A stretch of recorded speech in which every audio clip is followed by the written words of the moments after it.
불가능합니다. 사람으로부터 상처를 받지 않고 살기 원하는 그런 사람이 있다면은 그 사람은 무인도에 가서 살거나 아니면 사도 바울의 말처럼 이 세상을 떠나야 할 것입니다. 그러므로 우리는 그런 문제를 피하는 것이 아니라 끌어안고 살아가는 것이 바로 인생이라는 것을 빨리 깨달을수록 좋습니다. 우리가 할 일은 그 인생의 문제를 함께 끌어안고 나눌 수 있는 믿을 만한 상담자를 찾아야 하는데 그분이 오직 우리 아버지 하나님밖에 없다는 것입니다. 사람에게서 여러분 찾아봐야 공허할 뿐입니다. 목사인 저에게 상담을 요청해 와도 사실 저는 상담자가 아니라 그 문제와 관련된 하나님의 말씀을 찾아주고 읽게 하고 때론 위로하고 함께 기도해 주는 사람일 뿐입니다. 우리가 어떤 사람의 죄 때문에 상처를 받을 때 특별히 우리 하나님의 백성으로서 하나님의 자녀임에도 불구하고 어떤 사람으로 말미암아 그 죄 때문에 상처를 받을 때 이렇게 질문을 할지도 모릅니다. 스스로 이 모든 일 가운데 아버지 하나님은 도대체 무엇을 하는 거지? 하나님께서 전능하신 사랑의 아버지시라면은 왜 내가 이런 끔찍한 일을, 이런 끔찍한 상처를 받도록 내버려 두시지? 만약 하나님께서 모든 것을 주관하신다면 왜 살인을 저지른 저 사람이, 저 악인이 도망가도록 내버려 두시지? 왜 나를 이런 구덩이에 떨어지도록 내버려 두셨지? 17살 된 요셉이 그런 질문을 하지 않았을까 생각합니다. 그는 이 형제의 죄 때문에 문자 그대로, 말 그대로 구덩이에 빠졌었죠. 그리고 원래 계획했던 대로 그의 형제들이 이 요셉을 죽이지는 않았지만 17살 된 이 동생을 외국 땅에 노예로 팔아넘겼습니다. 17살 된 이 아이를 형제가 작당을 해가지고 그는 자기 형제들의 그 잔혹함 앞에서 공포와 분노 그리고 거절감 속에서 몸부림쳤을 것입니다. 만약 하나님이 주관자시라면은 나에게 이런 일이 일어날 때까지 하나님은 왜 가만히 계셨지? 회의론자는 이렇게 말할지도 모릅니다. 그거 봐, 하나님은 당신이 필요로 할 때 그곳에 없어. 그가 정말 당신을 아낀다면, 그가 정말 살아계신 하나님이라면 그 사람들이 그 끔찍한 일을 벌이는 것을 막았어야지. 하지만 이 하나님의 주관하시는 섭리는 이 창세기 37장 전체에 힘찬 강같이 흐르고 하나님의 그 큰 계획 속에서 인간이 저지른, 인간이 도모한 악한 그런 계획조차도 그것을 오히려 사용하셔서 결국 하나님의 뜻을 이루십니다.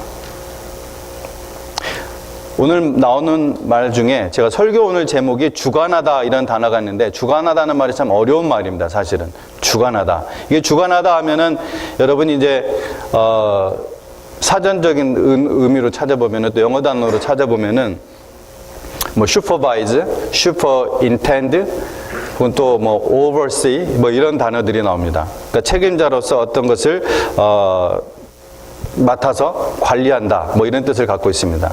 근데 성경에서 하나님이 주관하신다 이런 단어는 영어에서도 다른 단어를 씁니다.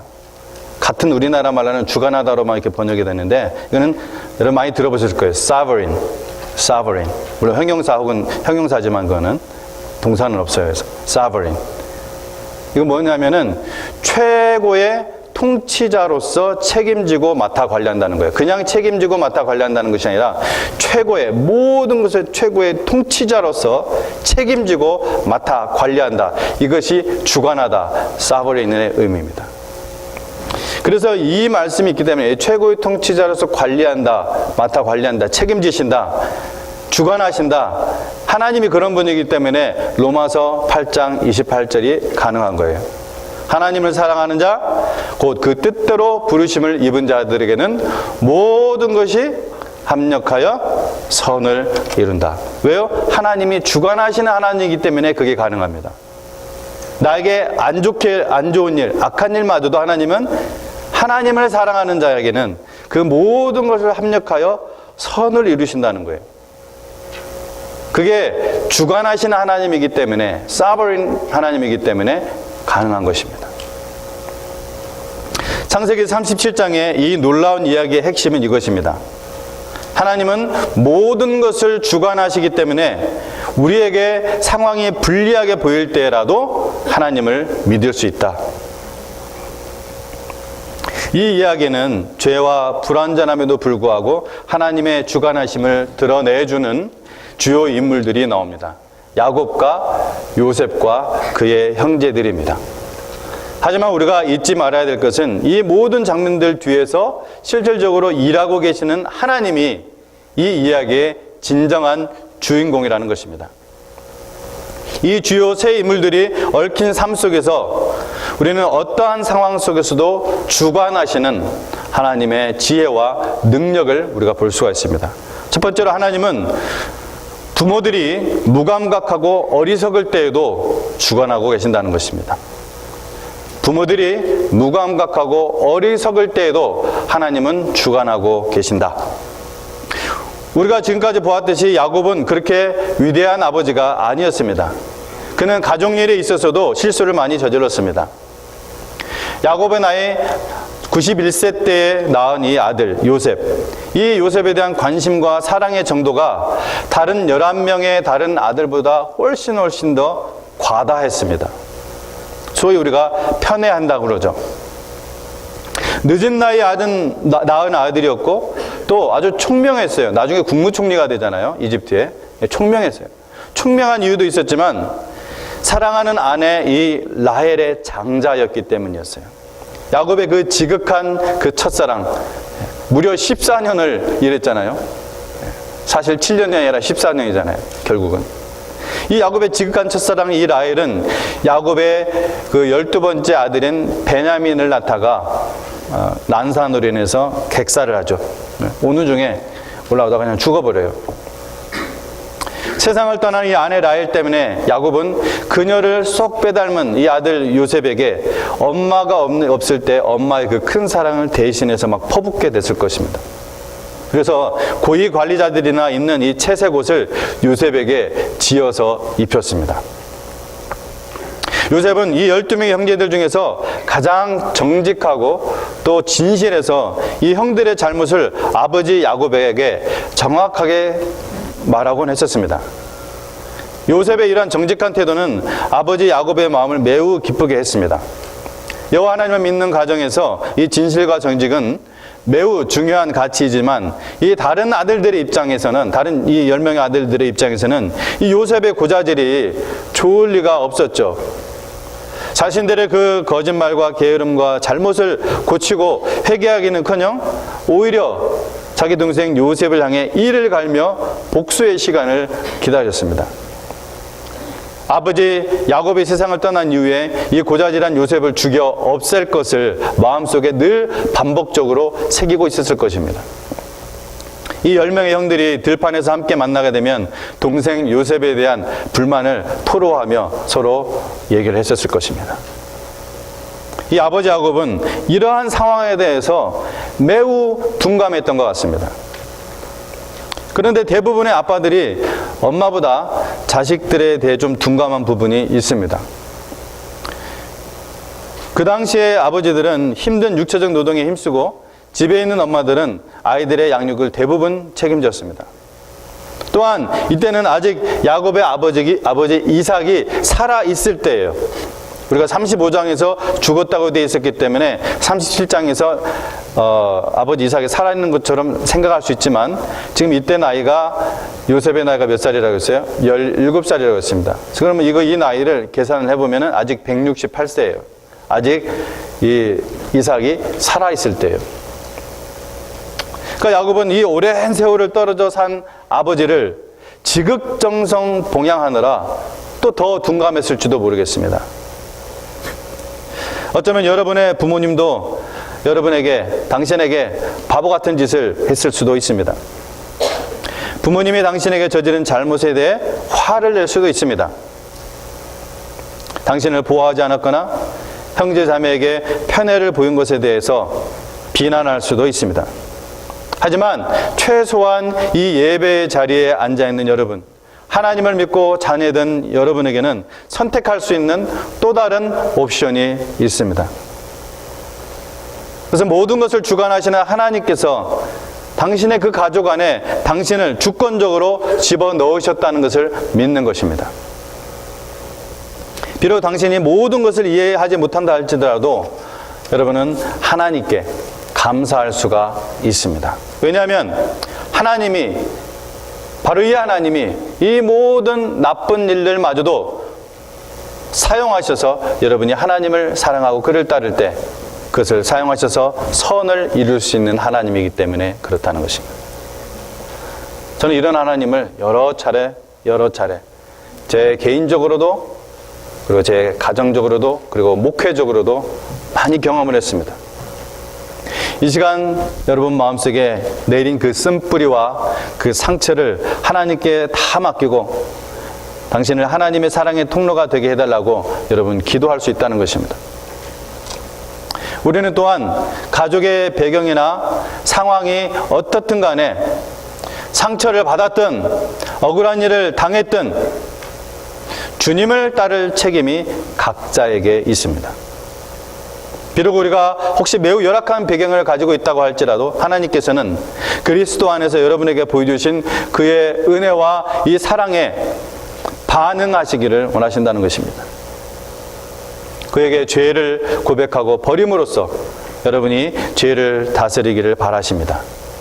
이 드라마에서 하나님의 주권은 이제 두 번째 영역에서 작용합니다. 오늘 제가 주로 전하려고 하는 부분입니다. 둘째, 하나님께서는 사람들이 죄로 완고해져 있을 때에도 주관하고 계신다는 것입니다. 사람들이 죄로 스터번하게 되어 있을 때에도 주관하고 계신다는 것입니다. 어느 날 어린 소년 요셉은 지난밤에 꿈꾼 이야기를 형과 아버지에게 가감없이 그대로 말했습니다. 요셉의 꿈 이야기는 미워하고 있는 이 형들의 불붙는 마음에 휘발유를 붓는 그러한 격이었습니다. 아버지 야곱의 가르침을 받아서 여호와는 중심으로 살려고 노력한 요셉은 너무나 순전해서, 그러니까 악의는 없는 거예요. 우리가 그 뒷부분들을 보면 이 사람이 악의가 있어서나 없나 그것은 보면 알죠. 네, 알아요. 형들의 마음속에 들어있는 자신에 대한 이 시기와 악한 생각들을 요셉은 눈치채지 못했습니다. 11 형제들의 곡식단들이 요셉의 곡식단에게 엎드려 절하는 꿈, 또 해와 달과 11 별들이 요셉에게 정중하게 고개 숙여 절하는 이 두 개의 꿈 이야기는 이 형들의 마음과 기분을 상하게 하기에 아주 충분했어요. 아버지 야곱의 편애와 고자질 때문에 아주 미워 죽겠는데 난데없는 요셉의 꿈 이야기는 형들의 마음을 불편하고 또 아주 굴욕스럽게 만들었습니다. 꿈 이야기를 들은 이 형들은 동생 요셉을 더욱 미워하고 또 시기했지만 이 아버지 야곱은 꾸짖으면서도 책망하면서도 이 아들의 꿈에 대해 영적인 해석과 더불어 큰 관심을 가지게 되었습니다. 마음에 남겨놨습니다. 요셉의 형들은 아버지 야곱 소유의 그 짐승들을 이끌고 이제 타 지방으로 방목을 떠나게 됐습니다. 근데 이때 흉년을 만난 상태예요. 계속 흉년이 지속됐었습니다. 큰 흉년을 만난 요셉의 형들은 예전에 잠깐 머물렀던 세겜 땅이 있죠. 자기네들이 아버지와 함께 올라오다가 있었던 그 세겜 땅. 세일 땅이 아니에요. 세일 땅에 누가 있죠? 에서. 네, 세겜 땅. 이건 세겜 땅은 지금 가나안 땅입니다. 이 세겜 땅까지 이동해서 아버지 야곱이 맡긴 짐승들을 치게 됐어요. 여호와 하나님께서는 흉년 때문에 먼 곳으로 떠난 이 야곱의 형제들, 이 아들들을 도구로 사용하셔서 이스라엘의 제4대 족장 요셉의 그 리더십 훈련과 더불어 이스라엘 국가를 세우는 준비를 은밀하게 뒤에서 하고 계셨습니다. 야곱의 아들들이 흉년 중 짐승들에게 풀을 먹이러 들어간 이 세겜 지역은 어떤 지역이에요? 매우 위험한 지역이에요. 야곱의 딸 디나가 성주 이 세겜에게 강간을 당했었죠. 근데 이 오빠 시몬과 레이가 히브리 청년들을 몰고 가가지고서 그곳 주민들을 완전 몰살시켜버렸던 곳이 세겜이에요.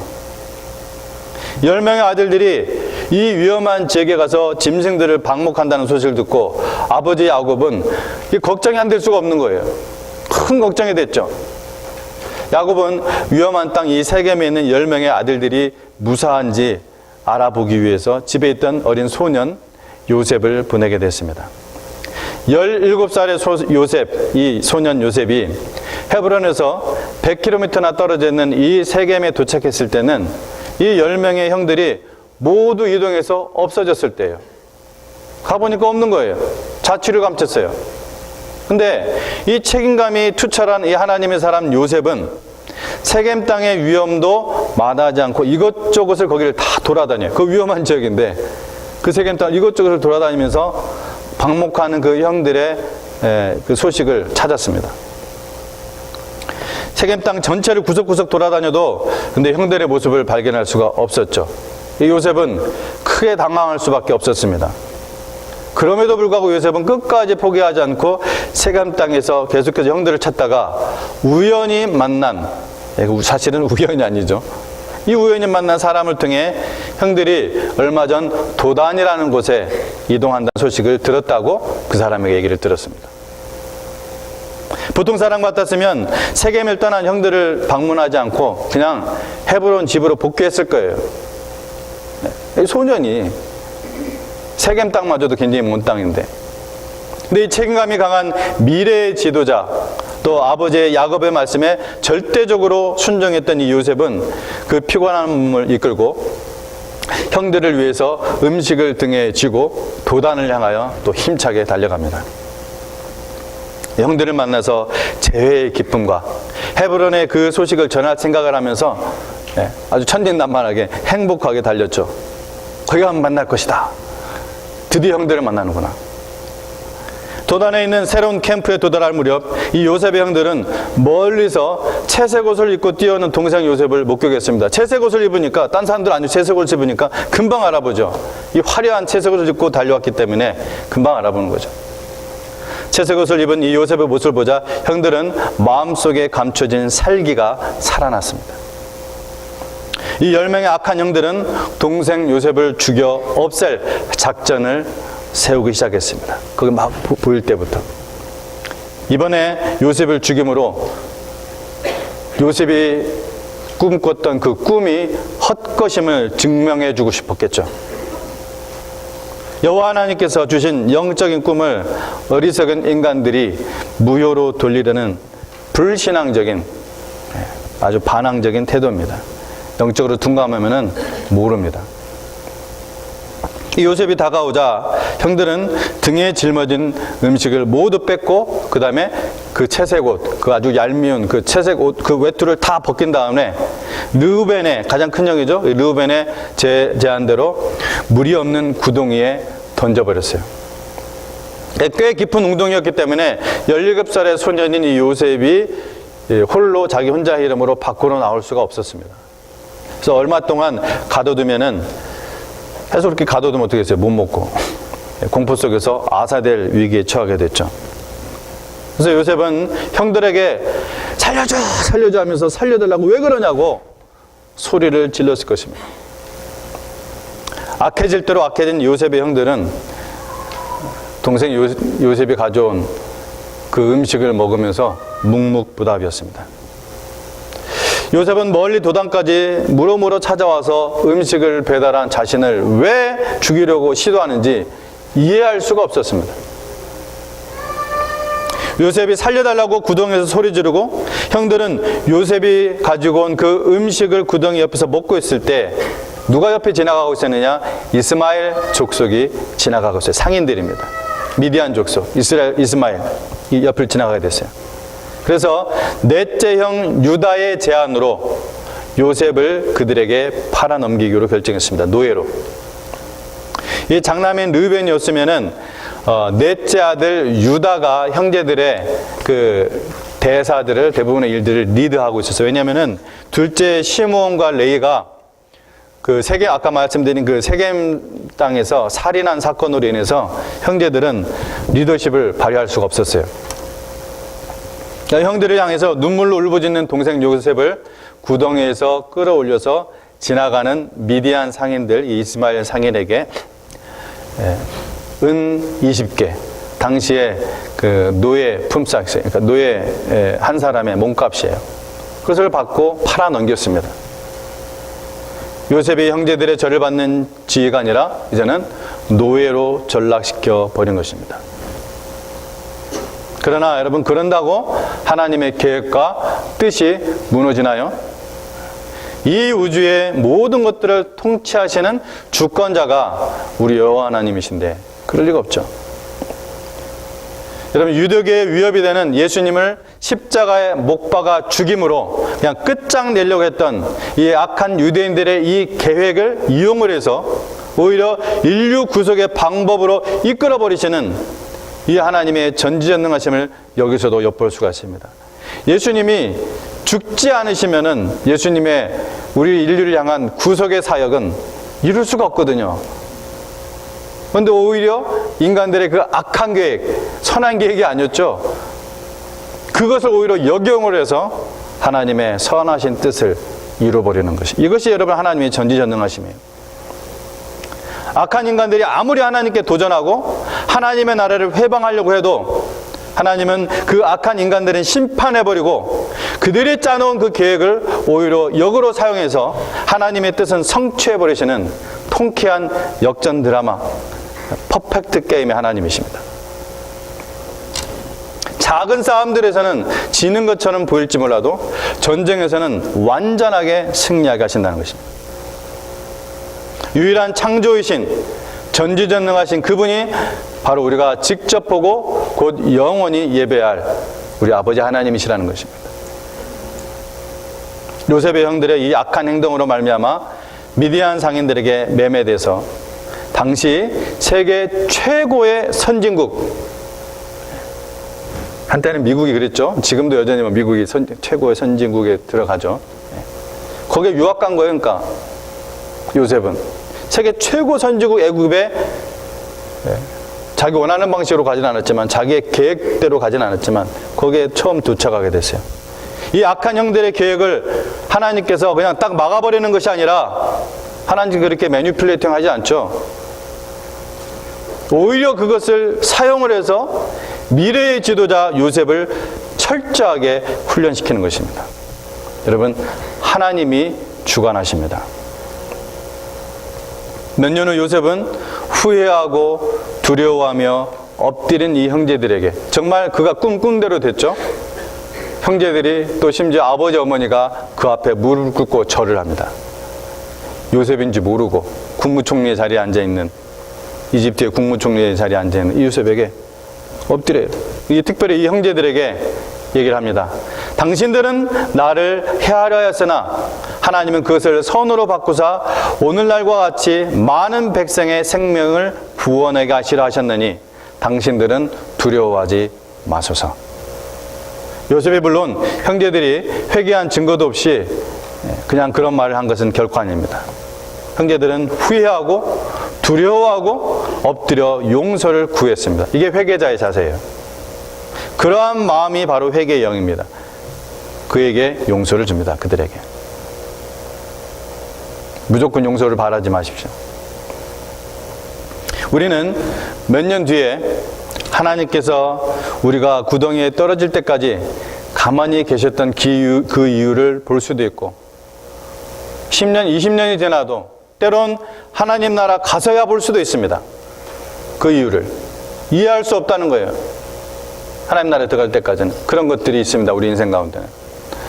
하지만 우리는 이해하지 못할 때에도 하나님을 신뢰할 수 있는 이유가 우리에게는 있습니다. 바로 하나님의 말씀입니다. 다 보여주셨습니다. 전체 픽처를 다 가지고 있습니다. 우리가 아무리 깊은 인생의 바닷물 속에 빠져 있다고 할지라도 하나님께서 여러분을 붙잡고 계시다면, 여러분이 하나님의 자녀라면 여러분 두려워하지 마시기 바랍니다. 하나님의 보이지 않는 그 강한 팔을 믿으십시오. 이 자리에 있는 분들 가운데 아직도 이런 하나님을 아버지로 모시고 있지 않다면, 믿지 않고 있다면 회개하고, 아까 말씀드린 대로 회개하고 여러분 예수님을 통해 나오시기 바랍니다. 하나님께서 여러분의 인생의 주관자가 되도록 모두 내어드릴 때 여러분은 모든 것을 얻게 될 것입니다. 기도하겠습니다.